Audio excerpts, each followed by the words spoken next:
Happy Friday. It's Friday, May 15th, 2020. It is our last day of the week for this week for online learning, and looks like we have a few weeks left, but that's okay. Yesterday we started talking about place value, and if you remember, we had put this down here real quick, our different place value houses in our neighborhood. So there's a lot of houses on the street, but for us, we're just going to focus on these three houses. So let me draw my houses here real quick.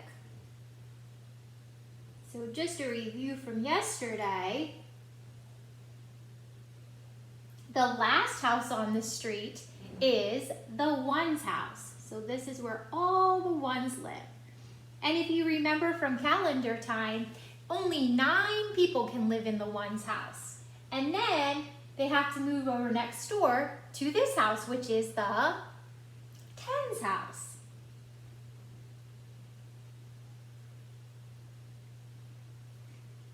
And we can put 10 tens in here, and then once there's 10 tens in there, we have to move over here. Sorry, we can only put 9 tens in here, and then once we get a 10th 10, we have to move over to this house, which is the hundreds house.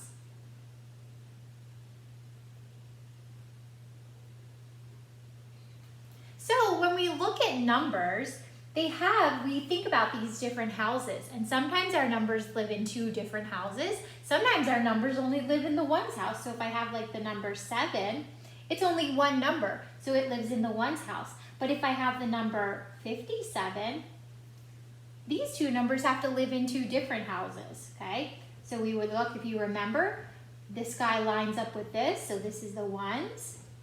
There's 7 in the ones house. And then this lines up with this in the tens house, so there's 5 living in the tens house.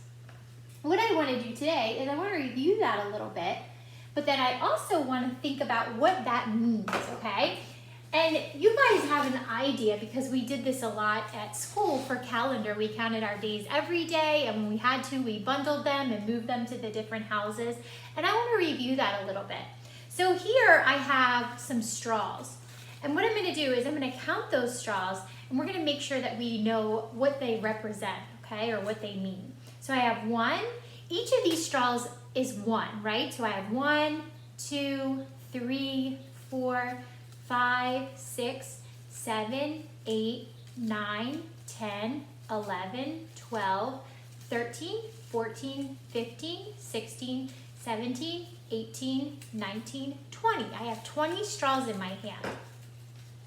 If I were to take these straws and think about them in tens and ones, I want you to see that if I have 1, 2, 3, 4, 5, 6, 7, 8, 9, 10,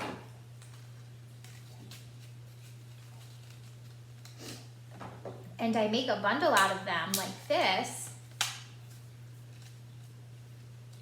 and then over here I have 1, 2, 3, 4, 5, 6, 7, 8, 9, 10. These 10 straws that are 10 ones is the same amount as this, which is a bundle of 10. This is 10, and this is 10. What we do is we bundle them, or we put them in different houses to make things a little bit easier to count. It's much easier for me to count 10, and if I were to bundle these, 20, than it is to count 1, 2, 3, 4, all the way up to 20 again. So we look at place value and we think this is the same as this. It's the same amount, all right? Let's go ahead and just review our houses one more time, okay? So we have our tens and our ones, okay? So if I have the number 83, how many tens are there in the number 83? If you said there are 8 tens in the number 83, great job, because this number right here lives in the tens house. Okay, so there are 8 tens. And how many ones are there? There are 3 ones. 8 tens and 3 ones makes the number 83. Okay, let's look at one more.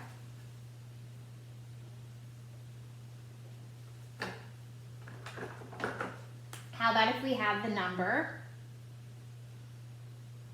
46? How many ones are in the number 46? This is our ones house, the last house on the street. So if you said there are 6 ones, you are correct. And that means that there are how many tens in the number 46?